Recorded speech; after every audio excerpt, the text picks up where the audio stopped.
على هواي في هذه الساعة وفي كل ساعة وليا وحافظا وقائدا وناصرا ودليلا وعينا حتى تسكنه أرضك طوعا وتمتعه فيها طويلا برحمتك يا أرحم الراحمين.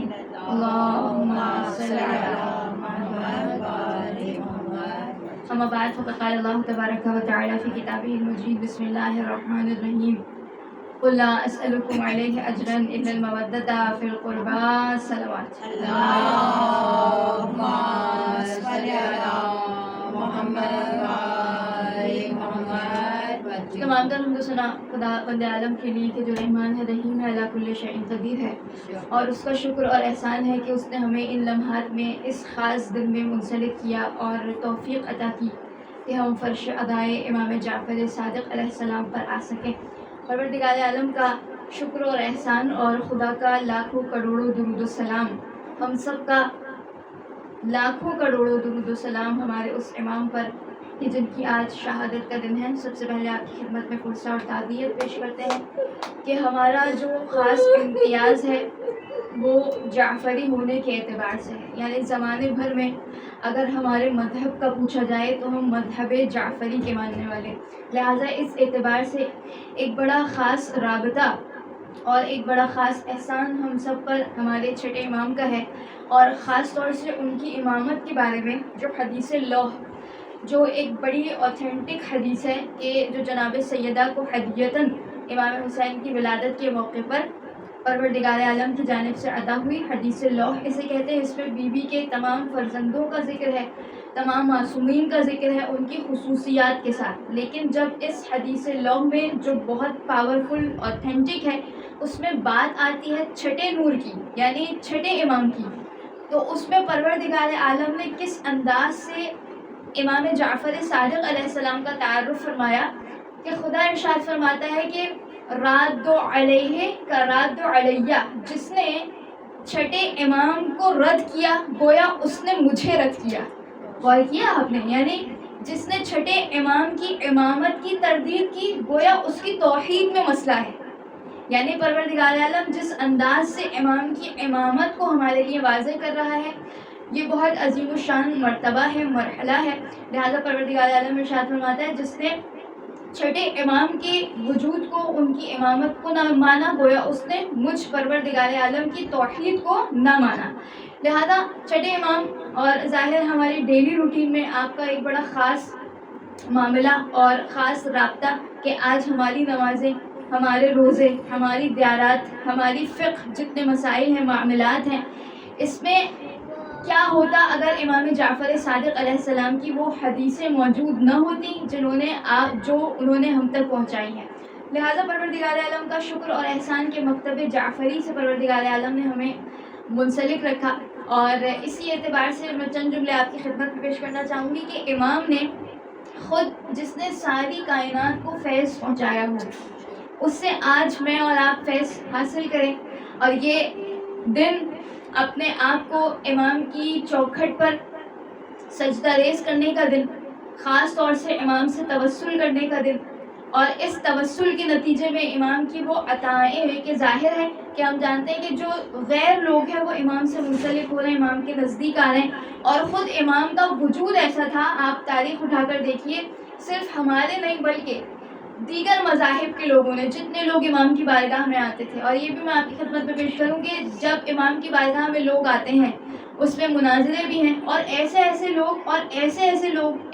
لوگوں کی شاگرد بنے ہیں کہ جو اپنی فیلڈ کے ایکسپرٹ بنے. یعنی آپ اصول سے لے کر، اصول دین سے لے کر فروع دین تک کوئی بھی ایسا دائرہ نہیں ہے جہاں امام صادق کی کوئی حدیث موجود نہ ہو. اور صرف اتنا نہیں بلکہ علماء ارشاد فرماتے ہیں تاریخ میں موجود ہے، چاہے علم کیمیا ہو، علم فلکیات ہو، علم نجوم ہو، علم اقتصادیات ہو، کوئی بھی شعبہ ایسا نہیں ہے جہاں تعلیمات امام جعفر صادق علیہ السلام موجود نہ ہو. اسی لیے آج جسے دنیا علم کیمیا کا بانی سمجھتی ہے اس کا تعلق کسی اور سے نہیں، جابر بن حیان جسے فادر آف کیمسٹری کہا جاتا ہے اس کا تعلق کسی اور سے نہیں، مکتب جعفری کا شاگرد بنا تو دنیا اسے ایسے مانتی ہے کہ یہ اپنی فیلڈ میں ایکسپرٹ ہے.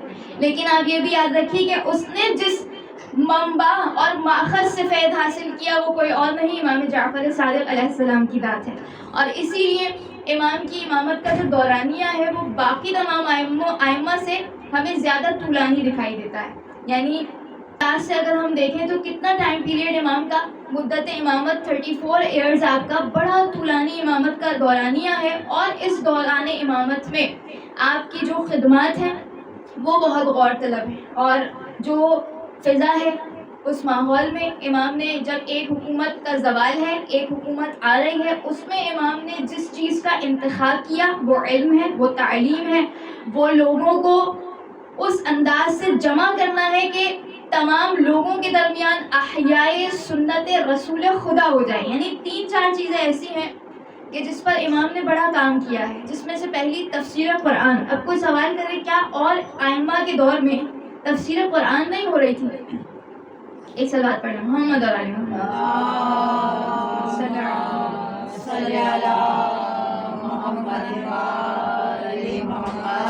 ایک بلندتر صلوات پڑھ لیں محمد اور علی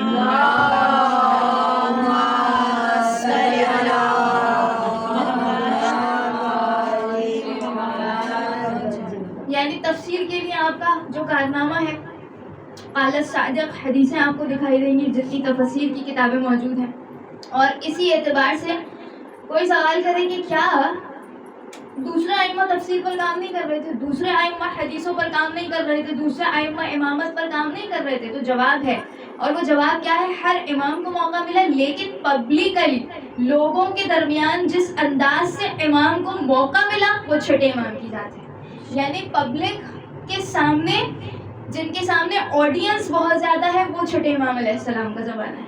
چاہے تفسیر قرآن ہو، چاہے حدیث ہو، چاہے امامت کا ایک باب ہو. اس لیے کہ امام کے بارے میں روایت ہے کہ جب امام حج کے لیے تشریف لے جاتے تھے تو میدان منی میں، توجہ کیجیے گا، میدان منی میں امام نے کس طرح ولایت اور امامت کا دفاع کیا اور پہچنوایا اور تعارف کروایا کہ امام میدان منی میں حج کے موقع کا انتخاب کرتے تھے. یعنی ہر طرف، مشرق، مغرب، شمال، جنوب، ہر طرف رخ کر کے کہتے تھے کہ اے لوگوں، یا ایھا الناس، یعنی حج کے موقع پر تمام لوگ موجود ہیں، دنیا بھر سے لوگوں کا ہجوم ہے، ہر قوم و ملت کے لوگ حج کے موقع پر جمع ہیں. تو اس موقع کا انتخاب کر کے امام ارشاد فرماتے تھے، یا ایھا الناس، اے لوگوں، اعلم، جان لو کہ الحجہ والامام بعد النبی علی ابن ابی طالب، نبی کے بعد حجت اور امام اگر کوئی ہے تو وہ علی ابن ابی طالب کی ذات ہے. اور اسی طرح پھر فرماتے تھے، ثم علی ابن ابی طالب، علی کے بعد کوئی امام حسن مجتبیٰ، حسن کے بعد کوئی امام تو وہ حسین. اور پھر فرمایا حسین کے بعد کوئی امام تو وہ علی زین العابدین کی ذات. اور اسی طرح آپ فرماتے گئے یہاں تک کہ آپ نے فرمایا کہ میرے بابا باقر اور ان کے بعد اگر کوئی امام ہے تو انا جعفر ابن محمد. یعنی جس انداز سے آپ ولایت کو انٹروڈیوس کروا رہے ہیں اور موقع اور محل تمام لوگوں کے درمیان. اسی طرح آپ دیکھیے امام کے مناظرات، اور ایسا نہیں ہوتا تھا جس طرح امام کی بارگاہ میں کوئی آیا، اور میں یہ آپ کی خدمت میں پیش کروں کہ واقعاً امام کی وہ جلالت، وہ عظمت کہ ہے تو ایک شخص منکر توحید پروردگار عالم، لیکن جب وہ امام کی بارگاہ میں آتا ہے تو اپنے شانوں کو جھکا کر آتا ہے، امام سے فیض حاصل کرتا ہے. اور آپ دیکھیے ایک شخص ہے ابن ابی العوجہ، منکر ہے، توحید کو نہیں مانتا، اور اس نے کام یہ کیا کہ امام کے پاس آیا اور آ کر کہا کہ یہ ایک بوٹل ہے اور اس میں میں نے پانی اور کھاد کو جمع کیا ہے، اور جمع کرنے کے بعد کچھ دن گزرے تو اس میں ظاہر پانی اور کھاد جمع ہو، دھوپ میں رکھا جائے تو کیا ہوتا ہے، اس میں چھوٹے چھوٹے کیڑے آ جاتے ہیں خود بخود. تو امام کی خدمت میں وہ لے کر آیا اور کہنے لگا کہ میں اس کا خالق ہوں، کیونکہ یہ ابن ابی العوجہ توحید کو نہیں مانتا. توجہ کیجیے گا. تو جیسے ہی کہا کہ میں اس کا خالق ہوں تو اب امام بہت سارے دلائل اسے دے سکتے تھے. توجہ کیجیے گا. جیسے اللہ نے سورہ یاسین میں دلیل نہیں دی کہ لوگ جب سوال کرتے ہیں کہ خدا مردے کو زندہ کیسے کرے گا اور دوبارہ سے کیسے انسان کو تخلیق کر دے گا، تو اللہ نے ایک کامن سا جواب دیا جو سب کے لیے. وہ کیا کہ جس نے پہلی مرتبہ جب کچھ نہیں تھا تو خلق کر دیا، اب تو دوسری مرتبہ پروردگار عالم خلق کرے گا اس مٹی کے ڈھیر سے، تو اس کے لیے آسان ہے. جب کچھ نہیں تھا تو اس نے خلق کر دیا. ایسے ہی امام کہہ سکتے تھے کہ دیکھو یہ جو تم پانی لائے ہو، یہ جو تم کھاد لائے ہو، یہ مٹی لائے ہو، یہ سب سے پہلے کہاں موجود تھی؟ پہلے تھی تو تم نے ان کو جمع کیا اور اس کے بعد کیڑوں کو خلق کر لیا۔ امام نے اس سے یہ نہیں کہا، بلکہ ایک چھوٹا سا سوال کیا جس سے اسے ذلیل و خوار کر دیا۔ امام نے جملہ کہا کہ اے شخص اتنا بتا کہ اگر تو یہ دعویٰ کرتا ہے کہ تو ان کیڑوں کا خالق ہے تو بتا اس میں نر کتنے ہیں، مادہ کتنے ہیں؟ توجہ کیا آپ نے؟ یہ چھوٹا سا سوال، اب اس کے پاس کوئی جواب نہیں ہے دینے کے لیے، اور جیسے ہی اس نے کہا کہ یہ تو میں نہیں جانتا، اس میں خلق کر سکتا ہوں، ہاں اس میں یہ نہیں جانتا مادہ کتنے ہیں، نر کتنے ہیں، تو امام نے جواب دیا انا اعلم عددا، میں جانتا ہوں ان کا عدد کیا ہے، میں جانتا ہوں اس میں مؤنث کتنے ہیں، مذکر کتنے ہیں، میں جانتا ہوں ان کا رزق کیا ہے، میں جانتا ہوں ان کی عمر کیا ہے، میں جانتا ہوں اس کی موت کب آنے والی ہے۔ اور پھر امام نے جملہ کہا جب میں جانتا ہوں، میں یہ نہیں کہتا کہ میں ان کا خالق ہوں، تو کیسے کہتا ہے کہ تو ان کا خالق ہے؟ یعنی آپ توجہ کیجئے، سامنے والے کو ایک جملے سے قانع کرنا کہ ہمارے ائمہ کی شان ہے۔ اور اسی انداز سے بہت سارے لوگ جب امام کی یعنی توحید کو نہیں مانتے لیکن بارگاہ امامت میں آتے ہیں تو شانیں جھکا کر آتے ہیں۔ امام کی عظمت، جلالت، اور یہ بھی گمان کرنا، یہ تصور کرنا کہ امام کو بہت زیادہ ٹائم پیریڈ ملا تو بس امام نے علم کو تقسیم کیا۔ دیکھیے علم حاصل کرنا اور ہے لیکن ساتھ ساتھ تربیت کے ساتھ چلنا یہ اور ہے۔ آج آپ دیکھیے نا، آج ہماری فیملیز میں یہی سسٹم ہے، کچھ بھی ہو معاشرے کا ماحول اسی طرح ہے کہ علم پر انسان فوکس کرتا ہے، یعنی کوئی ڈاکٹر بن جائے، کوئی انجینئر بن جائے۔ ہاں امام نے علم دیا ہے لیکن اس کے ساتھ تربیت کس انداز سے کی ہے۔ اگر کسی کو یہ معلوم نہ ہو کہ انجینئر بننے کے بعد، ڈاکٹر بننے کے بعد والدین کے حقوق کیا ہیں تو اس کا علم کسی کام کا نہیں ہے۔ اسی لیے امام نے فرمایا تھا العلم نور، علم نور ہے، اللہ جسے چاہتا ہے اس کے دل میں بصیرت کر دیا کرتا ہے۔ اور عنوان بصری جب امام کی خدمت میں آئے تھے، کتنے برس کا سن ہے؟ 94 ایئرز، ضعیفی ہے۔ تو اس ضعیفی میں جب امام کی بارگاہ میں آئے تو امام نے جو پہلا جملہ یہ کہا تھا نا کہ جب اس نے کہا کہ مولا علم آپ سے چاہتا ہوں، آپ کے خزانے سے علم کی خیرات چاہتا ہوں، تو امام نے یہی ارشاد فرمایا تھا تم کیا سمجھتے ہو علم کو؟ علم نور ہے، اللہ جسے چاہتا ہے ودیت کر دیتا ہے۔ پھر امام نے ارشاد فرمایا اگر علم کی حقیقت تک پہنچنا ہے تو عبودیت کی حقیقت تک پہنچا، یعنی جب بندہ بنے گا تو خدا پروردگار عالم تجھے خود بخود سکھا دیا کرے گا جو تو نہیں جانتا۔ پروردگار عالم خود قرآن میں یہ ارشاد فرماتا ہے جو جانتے ہو اس پر عمل کرو، جو نہیں جانتے اللہ تمہیں خود بخود وہ سکھا دے گا۔ لہٰذا امام کی صرف ایسا نہیں تھا کہ امام علم دے رہے ہیں لوگوں کو، صرف مطالعے فراہم کر رہے ہیں، ایجوکیٹ کر رہے ہیں، ساتھ ساتھ آپ نے جس انداز سے تربیت کا میدان جاری رکھا، اپنے شیعوں کی تربیت، یعنی سوشل لائف میں ایک مومن کو دوسرے مومن کے ساتھ کیسا ہونا ہے، ایک مومن کو اپنے والدین کے ساتھ کیسا ہونا ہے، صدقات کی اہمیت کیا ہے، خیرات کی اہمیت کیا ہے، یہ تمام چیزیں امام نے جس انداز سے پہنچائی ہیں، اور ہم سے بھی شاید یہ ڈیمانڈ کی ہے کہ پروردگار عالم انشاءاللہ اس ذکر امام جعفر صادق کے صدقے میں ہمیں وہ تربیت جعفری نصیب ہو سکے جو امام چاہتے ہیں انشاءاللہ۔ ایک شخص جب امام کی بارگاہ میں آیا، ہر سال آتا تھا اور لبنان سے آتا تھا حج کے لیے، تو امام کے گھر میں رہا کرتا تھا۔ جب امام کے گھر میں رہتا تھا تو کچھ دن امام سے فیض حاصل کر کے واپس جاتا تھا اپنے گھر۔ تو ایک سال ایسا آیا، معروف واقعہ ہے، اس نے امام کو کچھ پیسے دیے، 10,000 درہم۔ پیسے دینے کے بعد اس نے کہا کہ مولا آپ کو زحمت ہوتی ہے، تکلیف ہوتی ہے، آپ ایسا کیجئے ان پیسوں سے میرے لیے ایک گھر کا انتظام کر دیں، میں جب بھی یہاں آؤں گا تو اس گھر میں رہ لوں گا۔ امام نے کہا ٹھیک ہے۔ ایک سال گزرا، اگلا سال آیا تو یہ شخص پھر آیا اور کہا کہ مولا پچھلے برس آپ کو کچھ پیسے دیے تھے اور آپ سے میں نے مطالبہ کیا تھا کہ آپ ایک گھر کا میرے لیے اہتمام کر دیں، کیونکہ امام علم لدنی سے جانتے تھے کہ یہ اس کا آخری حج ہوگا، تو امام نہیں چاہتے تھے میں اس کے لیے گھر لے لوں اور اس گھر میں یہ رہ بھی نہ سکے۔ تو اس نے مولا سے سوال کیا مولا کیا آپ نے میرے لیے گھر کا اہتمام کیا، خریدا؟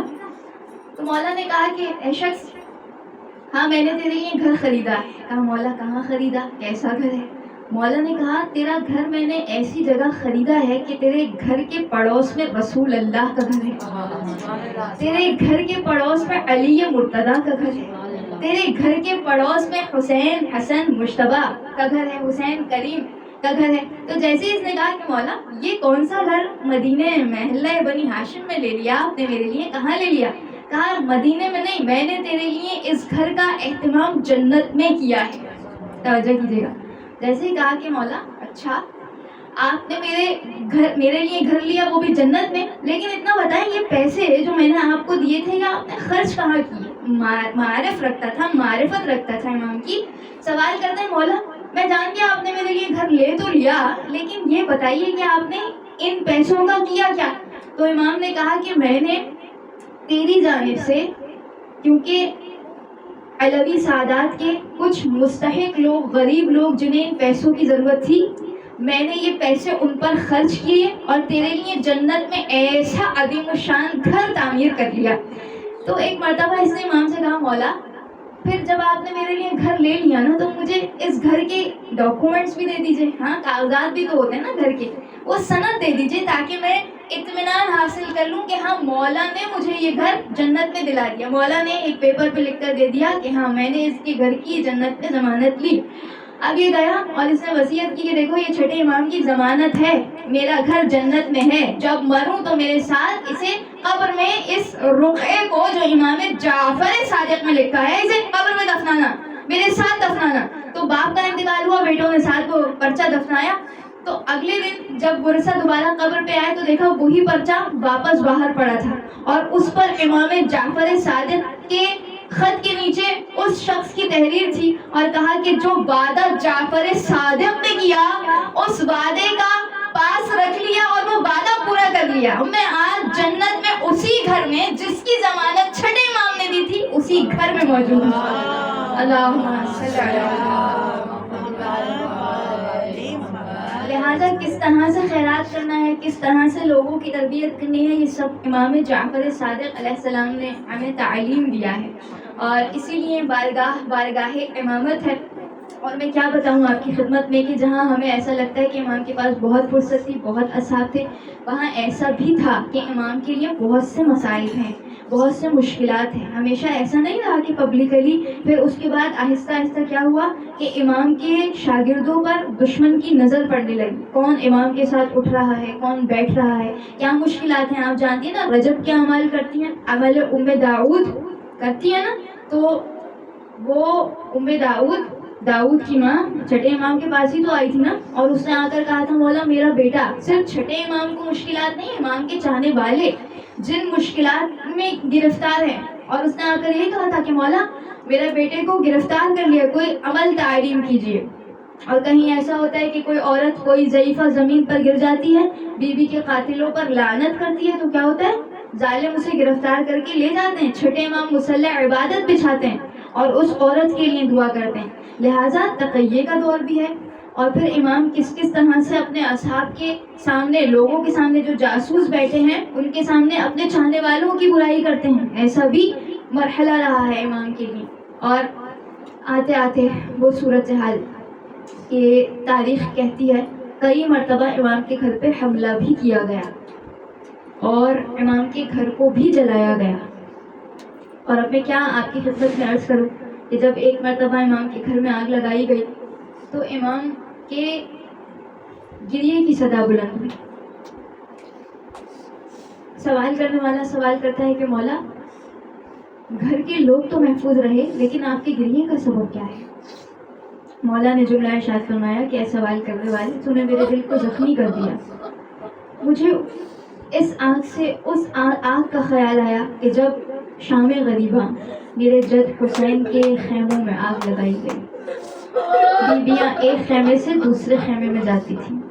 نہیں معلوم کیسا عالم تھا. چوتھے امام سے پوچھا گیا نا کیا عالم تھا میرے مولا و آقا جب بیویاں ایک خیمے سے دوسرے خیمے جاتی تھیں؟ مولا کے ہاتھ میں تسبیح تھی, تسبیح آپ نے زمین پر گرائی. کہا جس طرح تسبیح کے دانے بکھر گئے ایسے علی و فاطمہ کی بیٹیاں میدان کربلا میں بکھر گئی. آج رقم علم بہرا, خدا کوئی غم نہ دے سوائے امام حسین. روایات یہ بتاتی ہیں کہ کئی مرتبہ امام کے قتل کی سازش کی گئی. ایک مرتبہ ایسا ہوا کہ ظالم منصور نے امام کو دربار میں بلایا, جب دربار میں بلایا تو ظالم سے یہ کہا کہ جس حالت میں بھی ہو امام کو میرے دربار میں لے آؤ. یعنی پورا منصوبہ تھا کہ آج امام کو قتل کرے گا. لیکن روایتیں کہتی ہیں کہ آدھی رات تھی، یہ شخص جو امام کو گرفتار کرنے آیا اس نے امام کے گھر کے دیوار پر سیڑھیاں لگائیں اور دیوار پھلانگ کر امام کے گھر میں گھسا آدھی رات میں، اور کہتا ہے جس حالت میں، ظالم نے کیونکہ حکم دیا جس حالت میں امام ہے اسی حالت میں لے آؤ.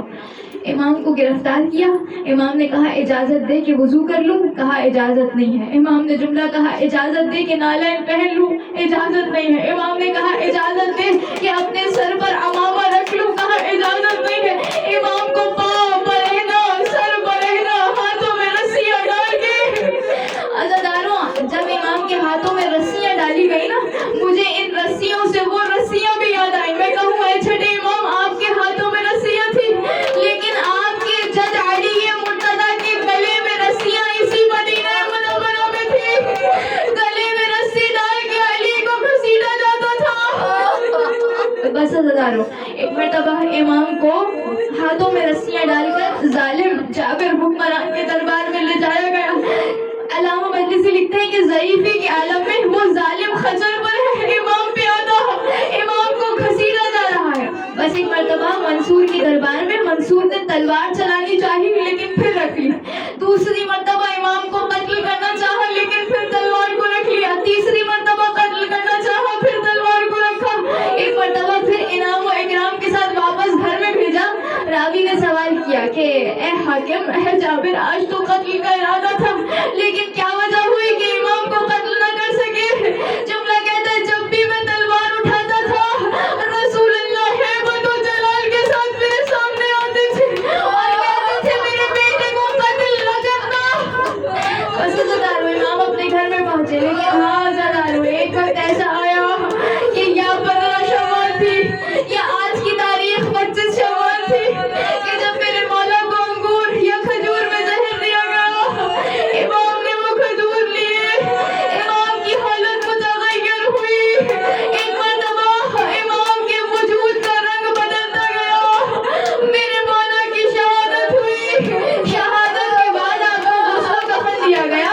سارا مدینہ وہاں جا کر آ رہا تھا. عزادارو، یہ مدینے میں پہلا جنازہ تھا جو بڑے شان سے اٹھا تھا. اس کے بعد مدینے میں کوئی جنازہ نہ اٹھا. یا بغداد میں یا طوس میں یا سامرہ میں، یہ مدینے میں آخری جنازہ جو بڑے شان سے اٹھا. لوگ کہتے تھے واہ محمد، واہ جعفر. چھٹے امام نے تابوت سے رخ کیا ہوگا کربلا کی طرف، کہا ہوگا السلام علیک یا ابا عبداللہ. مولا، آج آپ کے بیٹے کا جنازہ شان سے اٹھا لیکن آپ کا جنازہ 3 دن تک بے گوروں کا